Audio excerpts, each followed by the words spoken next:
નમસ્કાર ખેડૂત મિત્રો આજે ખેડૂતો માટે ખૂબ જ સારા સમાચાર આવ્યા છે કારણ કે છેલ્લા ઘણા સમયથી 2000 રૂપિયાના હપ્તાની પીએમ કિસાનના 2000 રૂપિયાના હપ્તાની રાહ જોઈ રહ્યા હતા અને ઘણા બધા વિડીયો તમે જોયા હશે એમાં સંભવિત તારીખો આપેલી હોય છે પરંતુ આ વિડીયોના માધ્યમથી હું તમને ફાઇનલ તારીખ બતાવું છું કારણ કે ફાઇનલ તારીખ આવી ગઈ છે અને ટૂંક સમયની અંદર જ તમારા ખાતાની અંદર 2000 રૂપિયાનો હપ્તો જમા થવાનો છે।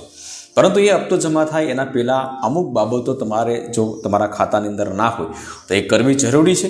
તો એ કઈ બાબતોનું તમારે ધ્યાન રાખવાનું છે અને ત્યાર પછી તમારા ખાતાની અંદર કેટલા રૂપિયા જમા થવાના છે। દાખલા તરીકે 2000 રૂપિયાનો હપ્તો છે પરંતુ તમારા અમુક આગળના પેન્ડિંગ હોય તો એ પણ તમારા ખાતામાં જમા થઈ શકે છે। તો એ કેટલા રૂપિયા જમા થશે તો એ પણ આપણે ક્યાંથી ચેક કરવો એ પણ આપણે વિગતવાર મેળવીશું।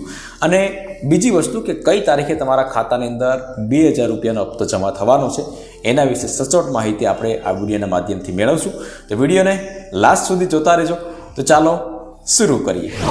તો તમામ માહિતી ચેક કરવા માટે સૌપ્રથમ તમારા મોબાઈલની અંદર અથવા તો લેપટોપની અંદર કોઈ પણ બ્રાઉઝર ઓપન કરી અને પીએમ કિસાનની ઓફિશિયલી વેબસાઇટ ઉપર જવાનું રહેશે। એના માટે તમે પીએમ કિસાન લખશો એટલે આ પ્રમાણે આવી જશે અને અહીંયા પીએમ કિસાન લખેલું છે તો એના ઉપર આપણે ક્લિક કરી લેશું।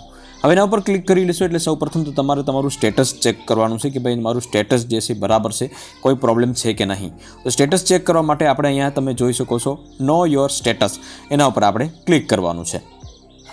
હવે અહીંયા તમારે રજિસ્ટર્ડ નંબર તમારે ટાઈપ કરવાનો છે અને અહીંયા કેપ્ચા કોડ જે છે એ કેપ્ચા કોડ તમારે અહીંયા ટાઈપ કરી અને ગેટ ઓટીપી ઉપર ક્લિક કરવાનું છે। ગેટ ઓટીપી ઉપર ક્લિક કરશો એટલે તમારા મોબાઈલમાં એક ઓટીપી નંબર આવશે અને એ ઓટીપી નંબર તમારે ટાઈપ કરવાનો છે। પરંતુ રજિસ્ટર્ડ નંબર મતલબ કે જ્યારે પણ તમે ફોર્મ ભર્યું હતું ને તમને જે નંબર મળ્યો હશે એ નંબર તમારી પાસે ન હોય તો અહીંયા નો યોર રજિસ્ટર્ડ નંબર એના ઉપર આપણે ક્લિક કરવાનું છે અને ત્યાર પછી તમે આધાર થ્રુ પણ અથવા તો મોબાઈલ થ્રુ પણ તમે રજિસ્ટર્ડ આઈડી નંબર જે છે એ મેળવી શકો છો। અહીં મોબાઈલ નંબર ટાઈપ કરો, અહીં કેપ્ચા કોડ ટાઈપ કરો અને ગેટ ઓટીપી ઉપર ક્લિક કરશો એટલે તમારા મોબાઈલનો એક ઓટીપી નંબર આવશે। એ ઓટીપી નંબર તમે આમાં ટાઈપ કરી દેશો એટલે તમને રજિસ્ટર્ડ નંબર મળી જશે। ત્યાર પછી તમારે ફરી એક વખત અહીં બેક જઈ અને સેમ પ્રોસેસ કરવાની છે।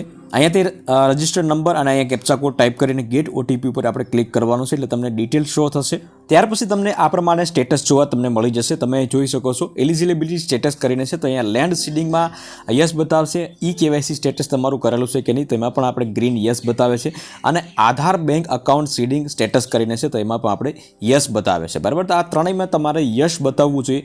યસ બતાવશે તો તમારા અકાઉન્ટમાં પૈસા જમા થઈ જશે, બાકી જમા નહીં થાય તો એ પણ તમારે એક વખત ચેક કરી લેવાનું છે। ત્યાર પછી તમે નીચે સ્ક્રોલ કરશો એટલે તમારે અહીંયા છેલ્લો કેટલામાં હપ્તો જમા થયો હતો એ પણ તમને અહીં ક્રમ બતાવશે અને એમાં તમે ક્રમ વાઇઝ જોઈ શકશો। અહીંયા એફટીઓ પ્રોસેસ કરીને છે તો એમાં પણ યસ બતાવે છે, મતલબ કે તમારા જે આવનારા સમયની અંદર 2000 રૂપિયા જમા થવાના છે તો એ પેમેન્ટ પ્રોસેસ કરીને છે તો પ્રોસેડ અત્યારે થઈ ગયું છે। આવનારા સમયની અંદર મતલબ કે જે તારીખે પૈસા બધાના ખાતામાં જમા થવાના છે એ જ તારીખે તમારા ખાતામાં પણ 2000 રૂપિયા જમા થઈ જશે।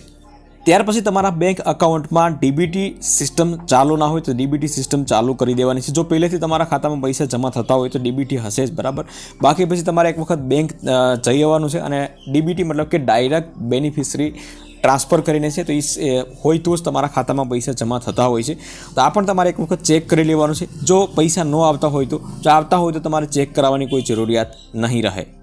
પરંતુ તમારે એલિજિબિલિટી સ્ટેટસમાં તમારે જો આ પ્રમાણે બતાવે, લેન્ડ સીડિંગમાં પણ નો બતાવે છે અને ઈ કેવાયસીમાં પણ અત્યારે નો બતાવે છે, આધાર બેંક અકાઉન્ટ સીડિંગ કરીને છે તેમાં યસ બતાવે છે। તો આ બે ઓપ્શનમાં અત્યારે તમારે નો બતાવે છે તો એને ઈ કેવાયસી તમારું પેન્ડિંગ હશે એટલા માટે ઈ કેવાયસી કરાવવું પડે। લેન્ડ સીડિંગ પણ ત્યાંથી જ તમારે થઈ જશે। તો આ પ્રમાણે બતાવતું હોય તો તમારા ખાતામાં પૈસા નહીં જમા થાય એટલા માટે તમે મામલતદાર કચેરીએ તમે જઈ અને ઈ કેવાયસી તમે કરાવી શકો છો। તમારા ખાતામાં પૈસા કેટલા જમા થશે તો એના વિશે આપણે વિગતવાર તપાસીએ।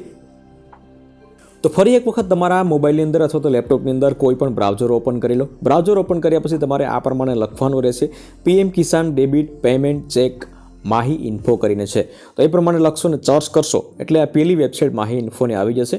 અહીં તમે જોઈ શકો છો પીએમ કિસાન યોજના પેમેન્ટ ચેક કેસે કરે એના ઉપર આપણે ક્લિક કરીશું। તો હું અહીંયાથી ક્લિક કરી લઉં છું। ક્લિક કરશો એટલે તમારે અહીં નીચે સ્ક્રોલ કરવાનું રહેશે અને એ માહિતી આપશે કે ભાઈ તમારું પેમેન્ટ જે છે કેવી રીતે ચેક કરવું, આ પ્રમાણની માહિતી તમને મળી રહેશે। પરંતુ આપણે નીચે સ્ક્રોલ કરશું એટલે બે ઓપ્શન આવી જશે અને એ પહેલું ઓપ્શન એક આવશે ડીબીટી પેમેન્ટ ચેક ઓપ્શન કરીને છે તો એના ઉપર આપણે ક્લિક કરી લેશું। તો અહીંયા તમારે સૌ પ્રથમ તમારે કેટેગરી સિલેક્ટ કરવાની છે અને એમાં PM કિસાન તમારે સિલેક્ટ કરવાનું છે. અહીં ઘણા બધા ઓપ્શન આવી જશે, પરંતુ આપણે PM કિસાન તમારે સિલેક્ટ કરવાનું છે. અહીંયા પેમેન્ટ છે એ રહેવા દેવાનું છે. અને ત્યાર પછી તમારે ઇન્ટર બેનિફિશરી કોડ કરીને છે, તો એ તમારી પાસે હોય તો તમે ટાઈપ કરી શકો છો. બાકી ઇન્ટર એપ્લિકેશન આઈડી, મતલબ કે જે પણ જ્યારે પણ તમે ફોર્મ ભરેલું છે અને એની એપ્લિકેશન આઈડી તમારે અહીંયા ટાઈપ કરવાની છે. વેરિફિકેશન કોડ જે ઉપર નીચે છે તો એ ઉપર ટાઈપ કરવાના છે. અને ત્યાર પછી તમારે અહીં ચર્ચ ઉપર ક્લિક કરવાનું છે. પરંતુ અહીંયા એપ્લિકેશન આઈડી મેં તમને હમણાં જે પ્રમાણે બતાવ્યું તો એ પ્રમાણે તમે ના ખ્યાલ હોય તો તમે સર્ચ કરીને પણ મેળવી શકો છો. અહીંયા સર્ચ કરી અને આગળ વધીશું એટલે તમારી ડિટેલ જે પણ હશે તે આવી જશે. તો આ પ્રમાણે ઇન્ટરફેસ થશે. અહીંયા તમારી એપ્લિકેશન આઈડી અને તમારે અહીંયા બેનિફિશરી નામ ને બધી વસ્તુ તમારી પર્સનલ ડિટેલ આવી જશે. ત્યાર પછી તમારા અહીં ઇન્સ્ટોલમેન્ટ જે છે તો એ કેટલા ઇન્સ્ટોલમેન્ટ તમારા જમા થવાના છે તો એ તમારા અહીં આવી જશે. આધાર કાર્ડ નંબર અહીંયા છેલ્લા લાસ્ટ 4 ડિજિટ તમને મળશે. બેંક અને IFSC કોડ તમને જોવા નહીં મળે, કારણ કે અહીંયા DBT ટ્રાન્સફરથી પૈસા ટ્રાન્સફર થતા હોય છે. અને અમાઉન્ટ તમારું કેટલું ટ્રાન્સફર થવાનું છે, એક હપ્તો હોય તો 2000 આવશે, 2, 3, 4 હપ્તા પહેલાં સાથે આવવાના હોય તો તમારે એ પ્રમાણે 6000, 8000 એ પ્રમાણે લખેલા હશે. રિક્વેસ્ટ ડેટ કઈ છે તો કે 24 સપ્ટેમ્બર, મતલબ કે હમણાં 2 થી 3 દિવસ પહેલાં જે હતી તો એ તારીખ પણ અહીંયા લખેલી છે. અને તમારી તમામ ડિટેલ છે અહીંયા લખેલી હશે. તો આ પ્રમાણે તમારું પેમેન્ટ કેટલું આવવાનું છે એ તમે ચેકઆઉટ કરી શકો છો. આની વેબસાઇટ હું નીચે ડિસ્ક્રિપ્શન બોક્સમાં રાખી દઈશ, તો ત્યાંથી તમે ડાયરેક્ટ ચેકઆઉટ કરવું હશે તો તમે કરી શકશો. હવે આપણે જાણી લઈએ કે ભાઈ પૈસા તમારા ખાતામાં કઈ તારીખે જમા થવાના છે. તો એના માટે તમારે PM કિસાનની ઓફિશિયલી વેબસાઇટમાં તમારે જવાનું રહેશે. અહીં તમે PM કિસાન લખીને સર્ચ કરશો એટલે અહીંયા ઓફિશિયલી વેબસાઇટ આવી જશે. અહીંયા PM કિસાન આપણે સર્ચ કરશું એટલે પહેલું જ ઓપ્શન તમને જોવા મળી જશે કે તમારે કઈ તારીખે તમારા પૈસા તમારા ખાતામાં જમા થવાના છે. તમે જોઈ શકો છો અહીંયા 18મો હપ્તો installment of PM Kisan scheme on 15 October 2024, મતલબ કે ઓક્ટોબર મહિનાની 5 તારીખે તમારા ખાતામાં પૈસા જમા થઈ જવાના છે.